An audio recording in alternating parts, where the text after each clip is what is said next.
the stars. Let me see what spring is like on Jupiter and Mars. Let rain fall, let rain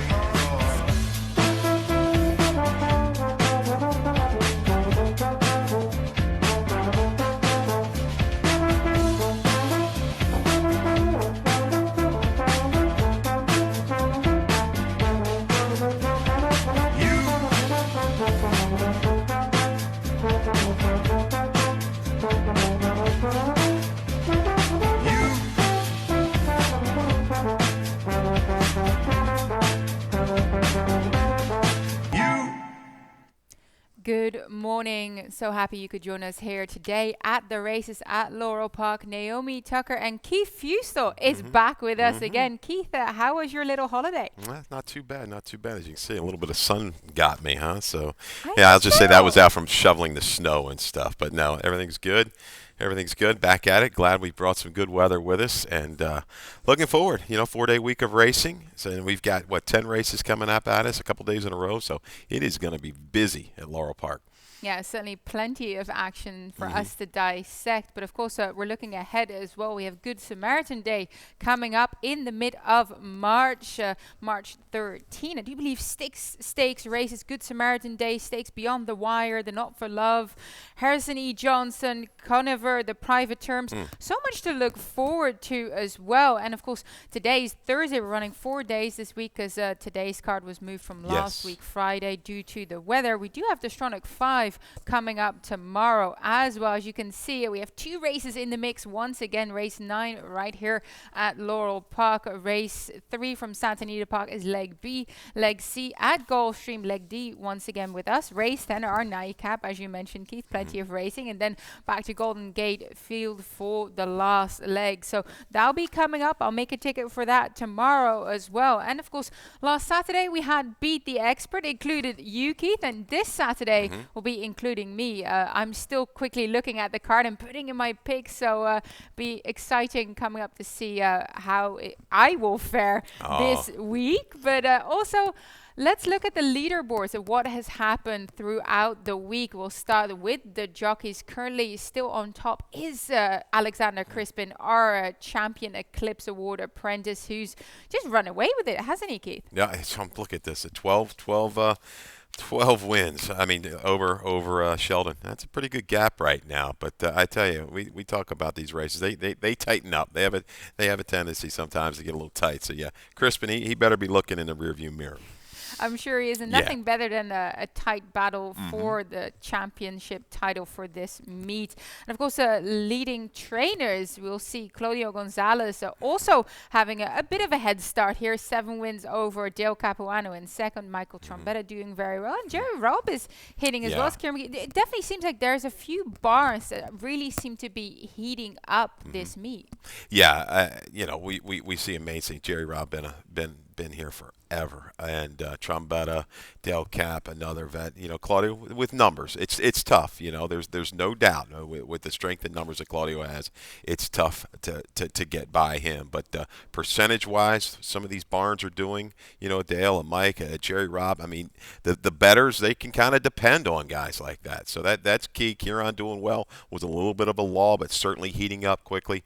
He and the whole gang over there do a great job. He and Kelly. So it's going to be an interesting little race down to the wire, but it's tough to get by when Claudio's got so many runners. Yeah, it certainly is. And every time we see a Claudio runner, you want to pay attention because he's hitting at a very high percentage at present as well. So we'll have a look at the main track conditions for today. The sun is out. As you can see here on the screen, the track is fast and 47 Fahrenheit, not too bad at all. Oh, it's gorgeous. I mean, what a nice little change, and we need to keep this heat wave going. I agree. The snow, the ice, and everything else. We need a little bit of a break. But I saw a little Tennessee watching the races over the past weekend. It's maybe a slight edge Saturday, to some closers, and then the outside a little bit favoring that. But all in all, still things pretty holding fairly consistent though. Yeah, always good to hear that the track is playing evenly as it has been over the last couple of weeks. To me, it seemed that over the last weekend, if you had legitimate speed, it would carry. But if you were going too fast up Yeah. front, that's indeed when you saw those closers coming in and nabbing you on the wire, especially with those one-turn mile races. You get into the stretch and you think the race is done, but you have so much Yeah. left to do and so far left to go that sometimes I'm sitting there wondering, going, oh, no, second wire, we still have to wait. Right. And you'll see someone come up with that really sort of sharp late couple of strides, and makes for very good racing though. I enjoy it.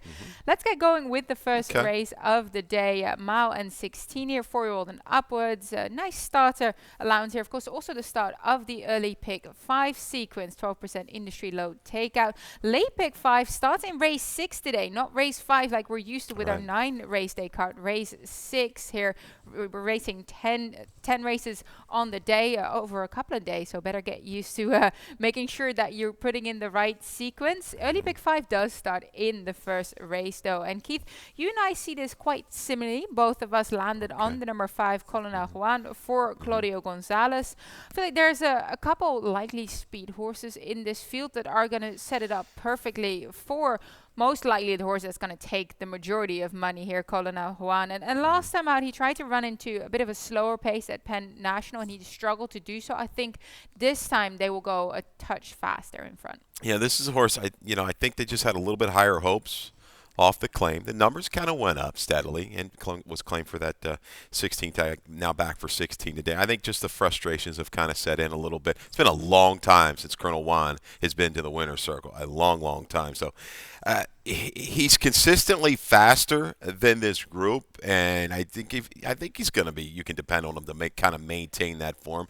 Yes, it's 2 turns, but it's a shorter field. He'll gather position. He doesn't have that big run, but I don't think they'll be too far away from him, say, leaving the 3/8 pole. Jock will get him ramped up and kind of grind out a victory, and one that, he's been looking forward to it for a long, long time. So just the relief here, Confessor, the Dixie draws, the tattoo. You see the horses he has faced. He's gone against some heavy heads and really hasn't shown a big drop-off whatsoever. This drop back to the 16 is the right move. And sort of a similar profile, I guess, in the number 2 Walkaway Joe, who's also been trying to run against Abracadabra, Dixie Draw, Plot the Dots, Macklemore Avenue, all these allowance horses. Actually, Macklemore Avenue, we'll see him coming back later today as well.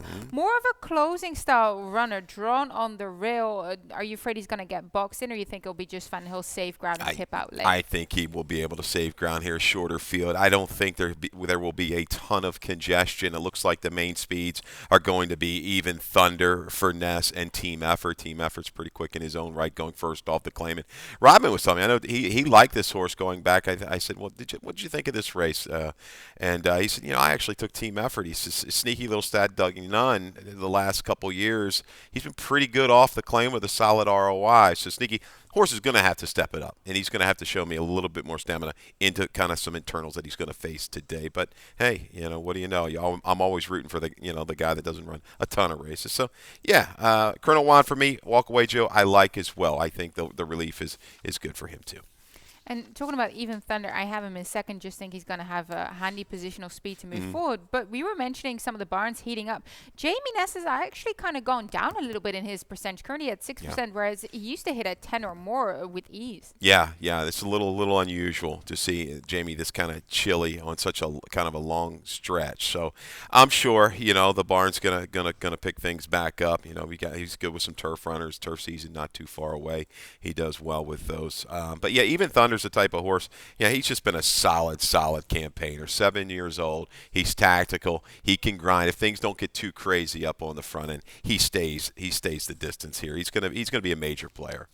Yeah, I think so as well. As we'll get going with the second race of the day, 4-year-old and upwards, claiming 10,000 non-winners at 3 lifetime, going that 1 turn mile. And Keith, you use the 7 towards the outside here. Korzak, who's going to show a fair bit of speed. And if you look took 2 starts back over this distance. He tried to take them all away and just came up a little bit short. Yeah, the break is going to be key, and he was a little keen to race his back. So Jock's going to have to do a good job of getting him to settle. I see a couple other horses coming off of sprints. Holy Saint score when he wants. I'm hoping I can kind of clear these horses maybe in the initial eighth of a mile, 3/16 of a mile, and then settle. I don't want to get in any kind of sort of a duel because I think I can stay to maybe mid-stretch with a horse like this, but I don't know if he'll last the trip. So he had a legitimate trouble last time. I thought maybe turning back he'd be okay against that group. He wasn't. The two-back try was very good. So I'm hoping he can clear and nurse a long way at a square price. Yeah, he's the number 6 score when he wants on top. You didn't get to him, but coming in for a new trainer, Marco Salazar's 33% with those trainer changes, had done quite decently over sort of these staying distances when trained by Brad Cox early in his career, that allowance level. And looking back at his last effort sprinting, I felt like the pace was a touch too strong to him. Just take him back, but he closes very well late and shows that he still has sort of that late contention. I think he comes in here fit and given the chance to, perhaps just get settled. He'll keep on grinding, and maybe we'll get a little bit of a price. I hope not too much money might come in for him, but I like him on top. And you also use the number 1 Blue Sky Painter underneath there. I like him for the Jerry Robb stable, stepping up in class. Stepping up to that non-3 lifetime. We've seen Jerry Naomi over the last couple of months go to the bottom level, grab a horse, and just right up the ladder. Now, this horse holds the $10,000 tag, moves up into condition to the 3 in life. But, man, you got to like the way this horse made the move into the slower pace and just kept on going away with interest. I think you might have to run a little bit faster, but given what this barn has done and shown the improvement that these horses can make second, third, fourth off the claim, you've got to seriously consider Blue Sky Painter. He's definitely a stayer of this group, too, and he's going to have some speed to target. Yeah, and it feels like Blue Sky Painter, once he kind of got with Jerry Robb, ran through, well, obviously this will be his second start for that say, but he's been running through his condition. It seems like the lights have gone on in comparison to some of his earlier stuff. Kind of found his stride, so I'm back on him continuing that progression. Okay.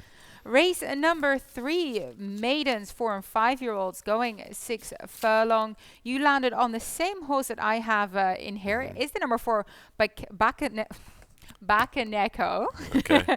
First time Bakaneko, starter. Yeah, Bakaneko. First time starter for Justin Nixon. Sired by Tappet.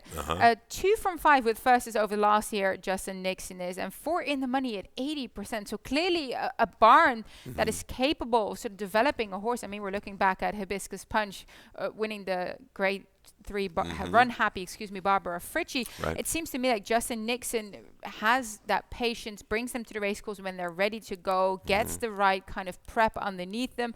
Down 1 on her second start, 5 furlong at Maiden Specialway, and 2 from 7 siblings have won on first asking. And I'm assuming you know this as well, because I know that you always look at the dam side and the siblings as well. Yeah, 4 winning sibs total, and some horses that could run, even a really good turf horse in the mix. We talked about this barn, this owner, the way they kind of just are so patient with their horses, and they place them perfectly first time out. I mean, you're going back, if you want to talk about with the firsters, Justin Nixon, he's 3 for 3 with 4-year-olds and up firsters over the last few years at Laurel with an ROI of 826. Pretty good. So I think this horse is plenty of preps, is ready to go. They spot this horse. Don't say we didn't give you Hibiscus Punch, though. I know going back to when we canceled that day, I think I had her second. I think Rodman even talked her up. So I don't want to hear that. We gave you guys a good winner there. But $85.60 she was. That's right. Take it when they give it to you. So I'm going to use this horse on top. I think the 5 first time for Mike off of a break Maiden Specialway to Maiden Claim is a little bit of a reach, but I think it's fresh and might bring some speed to the table in a race. Really doesn't have a ton of true speed, so I'll throw that horse as an okay little price. And go to the outside with Sebastian, a horse here trained by Katie Voss from Mill Hill Stable. They brought you Millie Child, who won on debut. The mare Pagan Star won big back at Colonial, going on the go back by like some 13 lengths. So the pedigree there, even Super 99 on the top side. You've got a good first-time starter stallion. Yeah, why not? This horse could be prepped and ready to roll right out of the box. Yeah, absolutely. And I used the number 6 at Ribbons and Medals as well. Another for Michael Trombetta. Last time out, sort of small field, hard driven to go forward that day up in New York. Couldn't really sustain and ended up just left being sort of finished. Now, this is kind of the type that I'm thinking coming back, they could jump up and show so much more because we really didn't see what he was capable of up in New York. And big drop in class, I think he's going to be closer here. But you mentioned there isn't a ton of speed No. in this. The 7 maybe crying for more, want to move forward? Could possibly. Yeah, they were decent internals. The numbers going in the right direction. I think Show 4 is going to have maybe a little bit more comfortable trip. The horse really hasn't run big off coming back to the claiming price of 25. Mr. Shades of Gray, a horse. I mean, he's had some serious troubles. Look at the last two back, bumped in tight break 4 wide. Last time I stumble start check. He really showed a good turn of foot too, up into contention, and then ran up on the heels of horses. So he's probably a tricky horse to ride. If he comes away cleanly, he can settle. He has the finishing kick that puts him into the mix against this group. So I'm not going to leave him out as well, Mr. Shades of Gray. Yeah, I use him in second because I watched that last race. He actually stood a little bit spread when the gates opened and ended up stumbling because of that. So if he, gets a chance to stand up properly and get a clean break, I think he can be much more effective in this spot. As we'll continue with the 4th race of the day for $5,000 claimers going 6 furlong.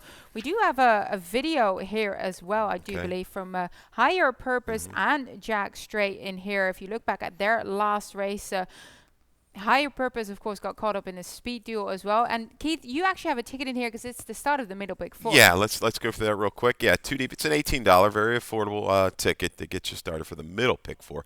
2-3. I'm going to use the horses here, the Fays, Higher Purpose, Jack Straight. I think Keith Scratching here, Spokane Eagle, is going to bring a ton of speed to the table. Really helps the chances, I think, of the 2. Race 5, we go 3 deep with the 3, 5, and 6. Eloquent Lady, my top selection in there. Race 6, 2 and 7. Cookies and Cream, Eggnog. Cookies and Cream going to be the speed. Going to try to run away with it. Race 7, we go 3 deep as well with the 2, 5, and 8. 2, 5, and 8. Will the real Wonderwall please stand up? Which one are we going to get this afternoon? So, yeah, that's it. $18. Yeah, good ticket to get your day started with here. $18 flat, not bad at all. As we'll have a look at that replay of the number 2 Higher Purpose as well as the number 3 Jack Straight, where Jack Straight got that perfect trip away from the pace, whereas Higher Purpose was entangled in that speed duel. Okay, yeah, maybe. Well, we might get to it. Here we go. There it comes. Yeah, good stuff. And Higher Purpose, I'm back. Tyslip has seen it today, right? I've got the first cut of PPs. Yeah, Naomi. I do believe she's still on. Yeah, well. yeah. I double checked it. Yeah, I mean, Higher Purpose last time out battled through pretty intense fractions, 22-3-46 flat. Shook clear on that left lead, couldn't quite last the trip. And Jack Straight, really not a bad trip whatsoever. Settled into clear, made that run up to it.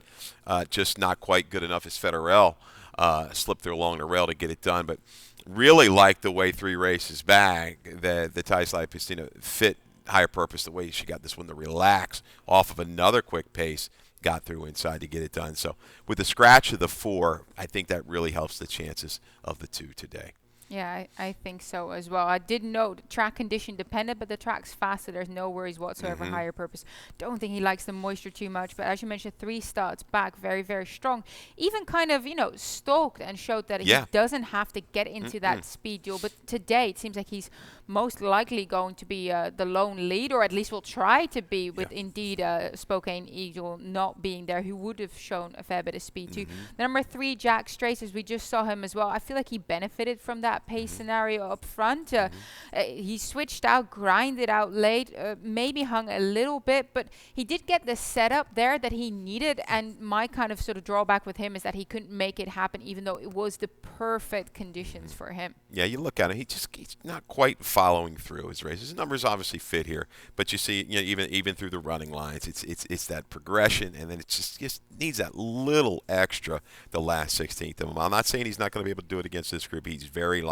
5-card draw, a horse I didn't use. I think he could be part of the pace freight. He held up pretty well in the considerably quick fractions last time out, but 2-3. 3-2 for me. Yeah, I think 5-card draw might move forward. Actually, quickly wanted to ask you about the 6 ticker tape parade, just because he seems to be very heavily campaigned and now coming back after 3 weeks, which is a little bit longer than some of the other spacing of his races. Do you think he might have just gone over the top? Comes in here on the back of a win, though. So Yeah. I just kind of, I was not certain where to place him. I think he's a little bit more pace dependent. If Spokane Eagle was in the field, I'd give him maybe I bump him up in the second.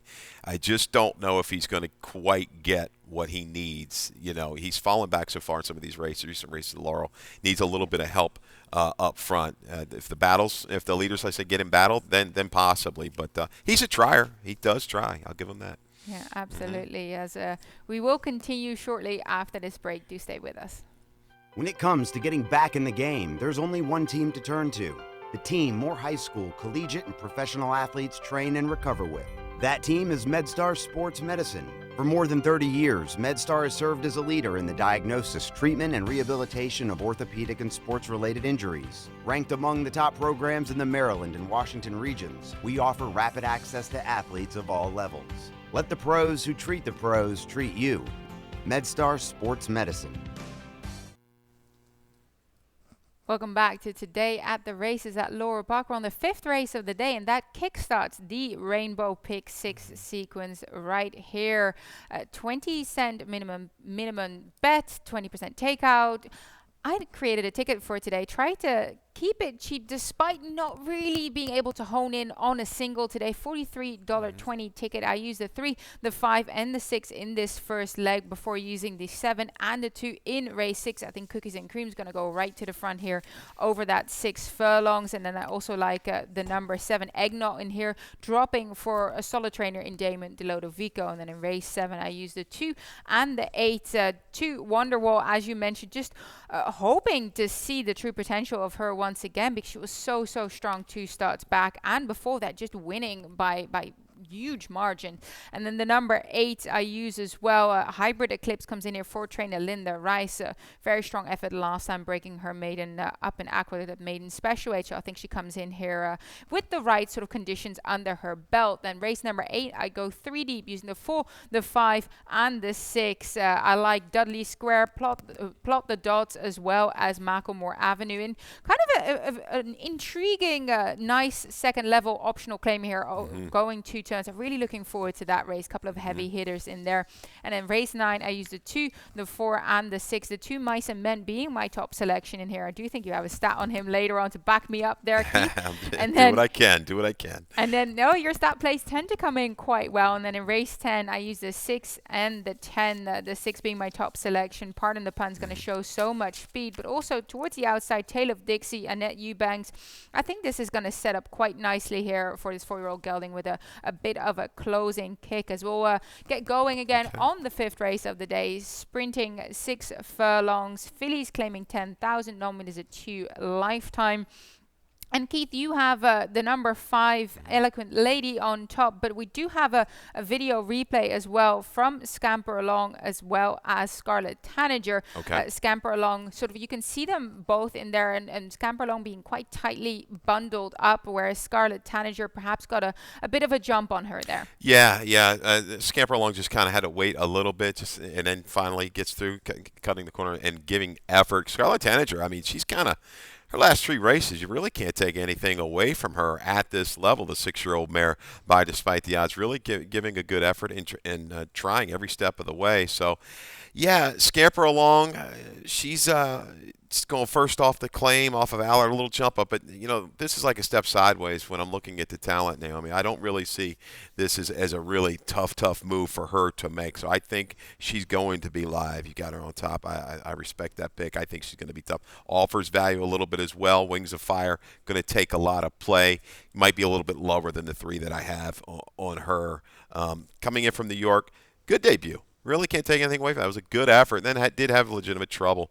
And they're just going to go ahead. We're going to drop to the 10 here and try to get it. But Eloquent Lady, I like. I think she was too close to the pace at Charlestown last time out, forcing the issue against probably was a little bit better field. I think she comes back now is going to be able to sit just off of it before really place and bring enough finish. She'll have a target and looking for Candy. I think she likes a little bit of a target to run at, and she's going to get it with the 4 horse. But I guess the key horse is to hold off late are you going to be the 3 and the 6? Yeah, and the 6 Wings of Fire, I used her in second. As you mentioned, very strong debut, then kind of struggled next time out on that muddy surface. But I did have a note that she was here and she was a late scratch on the 29th of January, wasn't able to get into the gates, kind of like had some trouble there. So hopefully today she'll be a little bit calmer going in there and be able to show us what she can do. Because if she breaks, she's definitely going to be very tough. Just wondering how she'll behave today. And as you mentioned, I used the 3 on top here, scamper along just based on 2 starts back where there was a tightly bunched group. There was nowhere for her to go. But once she got into the clear, she very, very gamely ran within a length of Scarlett Tanager, who got sort of the perfect gradually increasing trip. So I'm hoping scamper along a clean trip today. There's enough speed in here that I think might back up in the later stages for her to at least make herself known, as we'll get going on the 6th race. Fillies, maiden 10, 3-year-olds, 6 furlongs is the distance. And Keith, both you and I land on the number 7 Eggnog in here, a dropper for trainer Damon Lodovico, who showed a fair bit of encouragement on the first try, and then second time out perhaps just got a touch higher in the latter stages. Yeah, I don't know what happened second time out. You see the short comment rated off the winner, had a little bit of gate speed, took back, but maybe just things just got away from her. That winner was going very quick out there. Lady Clow, the speed just carried right along. Keep Your Skates On made a valiant run and has since come back to win. I think you're talking about an owner here. David, I don't know if he has a lot of horses for Super C, but will be aggressive. They spent $11,000. Hey, let's go ahead. Let's not waste any time. Let's get to the bottom, and let's just go ahead and try to get a win out of this filly, because I think she hits a field here with some suspect speed types. She showed a lot of heart coming from off the pace in debut against a little bit better. Yeah, I think she gets the setup. Not terribly concerned considering the owner and their tactics that they take sometimes.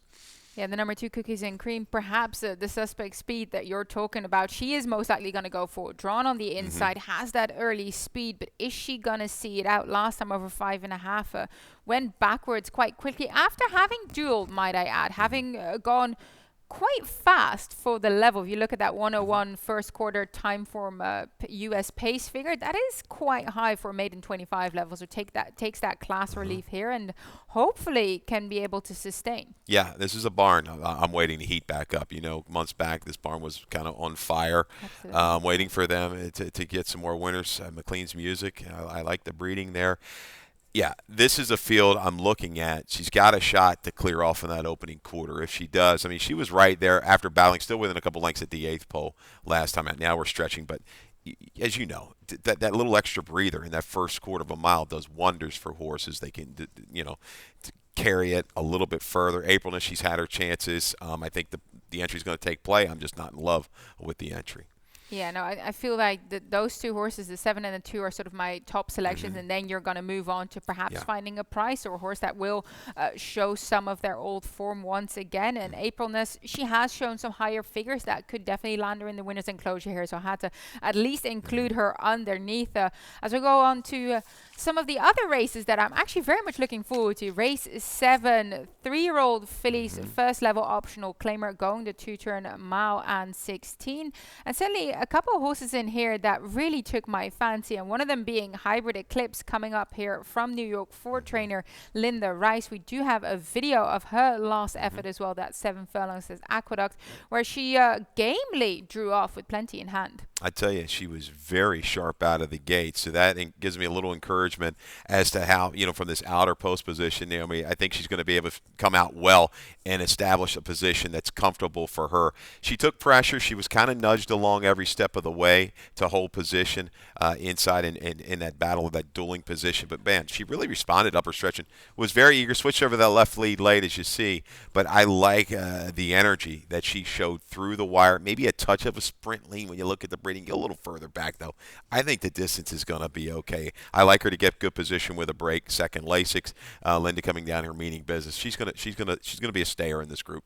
I agree. Linda bringing her down for her second start for her barn, I think really means that she's sitting on go here. And I thought it was very encouraging, as you mentioned, dueling and still drawing away. Not all runners are able to do so, and especially a younger filly coming in here for a fifth career start. I think that's very encouraging. And you used a 5 on the Need Good measure, who I included just, at the bottom because Graham Motion, she won her debut, and we know that Graham can get them going on their first start, but they tend to do even better on their second start. So I am a little bit wary of her here. Yeah, I mean, you kind of glance at these buyer figures real quick, and you kind of hope from a betting perspective that she gets lost in the shuffle a little bit. Motion of Barn is well respected and does take place. So I may have her lined at way too high at 15. It's just the toughest part for me for lining this race, Naomi, was that 75 that Wonderwall ran to back. I mean, if you can project anywhere close to that, well, she has a major advantage over everybody pretty much, except for Hybrid Eclipse when you break it all down. So that gives hope that you're going to get an okay price. I was talking to Robin about this one. She's a full to concealed identity. The other horses out of this mare weren't great, but seeing that the foal did quite well. It was a very good racehorse. And the way she did it professionally, into a slower pace, had to maneuver around some horses and got the job done. Now Lasix goes on. That makes me think Good Measure's definitely better than what that number says. Yeah, it'll be very intriguing to see how that will turn out. Because Good Measure, to me, as you mentioned, just has so much ability to move forward in her second start. Yep. And as you mentioned, Wonderwall, I have to excuse, I think, that Busanda race up at Aqueduct. She was sort of trying to match it with some of the fillies are trying to go for that Triple Crown run, trying to go the Oaks path, and she was just, I feel, completely outclassed, and now getting back to a much more competitive level for her, level that she won at by 10.5 lengths last time out, and doing so very professionally, being away from the pace before taking over. So had to include her in second, but definitely my interest lies with the number 8 Hybrid Eclipse here, and I use indeed the 4 Malibu Beauty as well, though I think she's going to be one of the main pace influences in here, and ran decently in the Anne Arundel County against Ms. Leslie, who I obviously respect massively as well. Yeah, it's just a little bit late. She's just not quite following through. I really liked her last time out. Yeah, she was hung wide, but I expected a little bit better finish. Now, second time Lasix for Malibu Beauty, which is a very good angle for Gary Cap. I know we've used that stat, I think, back on the show maybe about a month ago.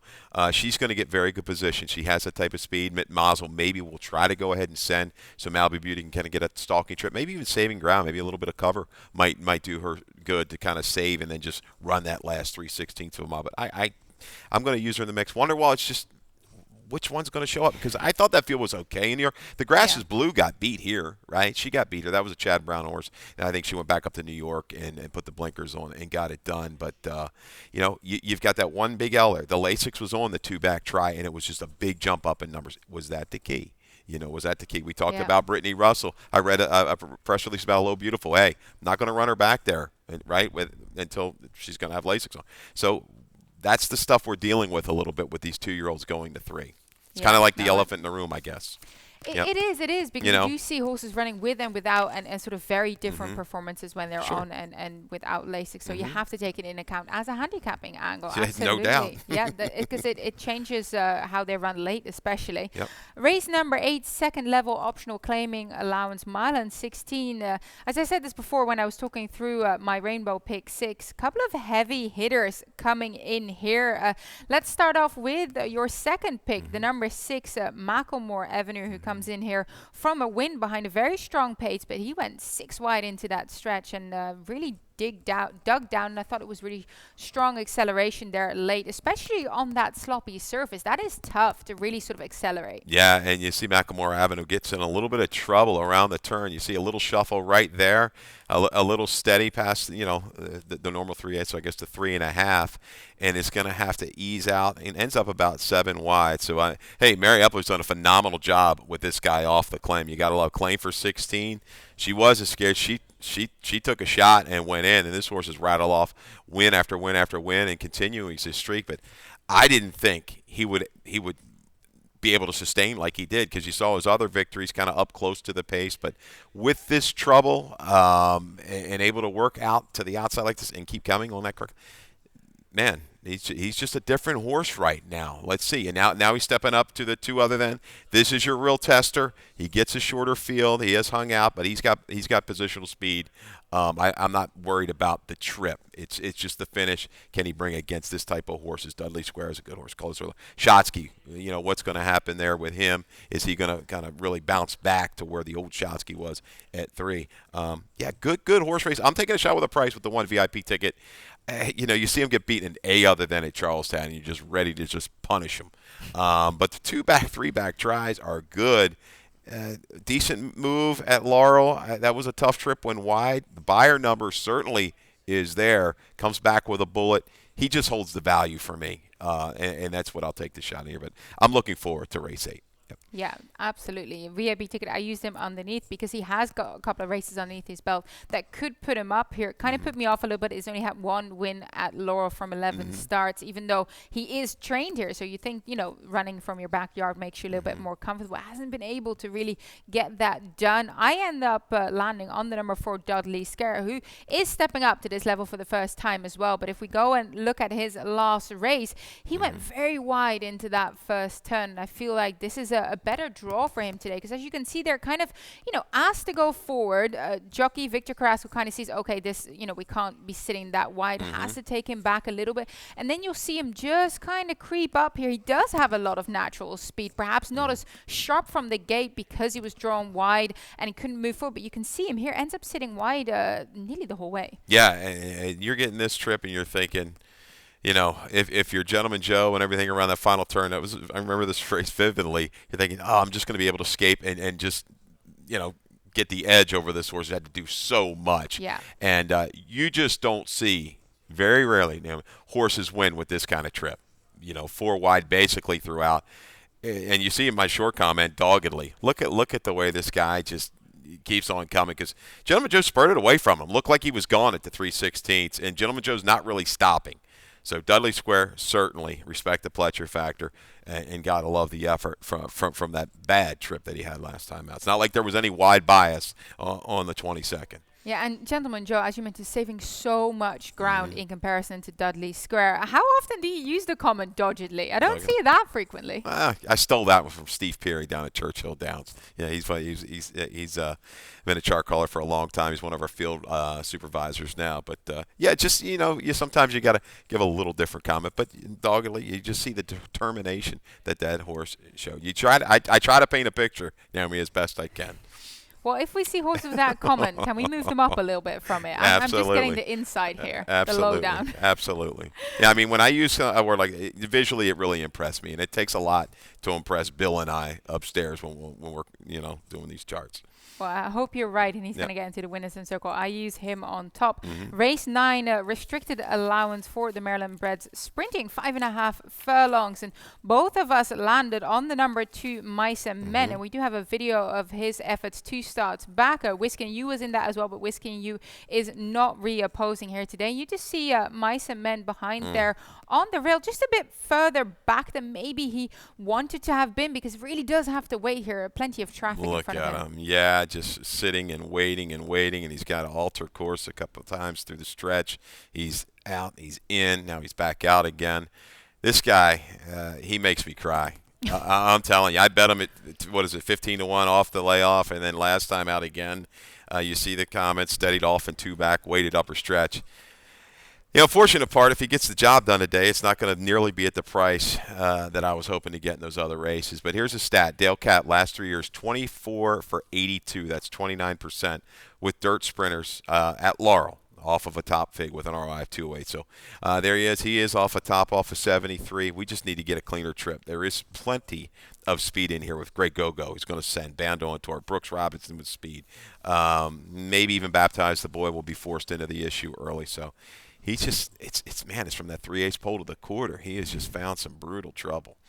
He has indeed. And you use the number 10, Baptize the Boy, in second. I have him underneath because just been a little bit burned by this gelding over his last couple of efforts. Thought he would get the job done. I feel like 5.5 is his prime distance, but just last time out didn't convince me. that was a much tougher field. That was a much tougher field. And you saw he kind of missed the beat. He broke out of 9 in there, hung 4 deep into a 45 in 1 internal.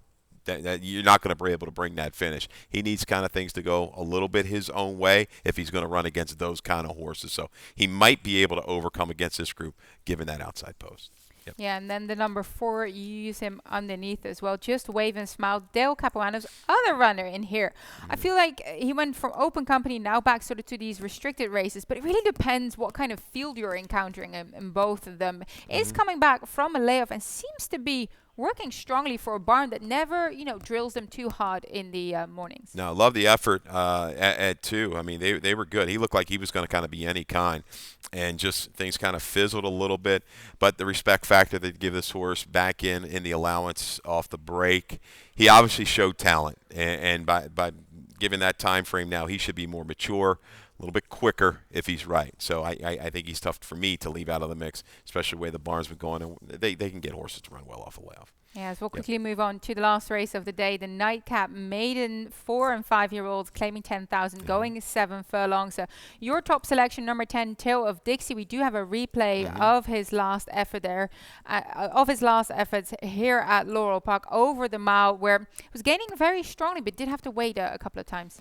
Yeah, you see him. He's just kind of settled along in the clear, leaving the half-mile marker. No real issues whatsoever.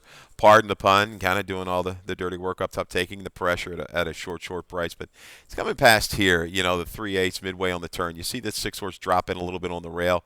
And this, to me, just cost him a little bit. He was ready to really kind of gather his momentum at that point and just got stalled. Well, he only gets beat 2 and some change, right, when it's all said and done. Now when he's in the clear, he finishes up quite well. I like him shortening up here a furlong. I think the flow might be a little bit more demanding for a horse like Pardon the Pun.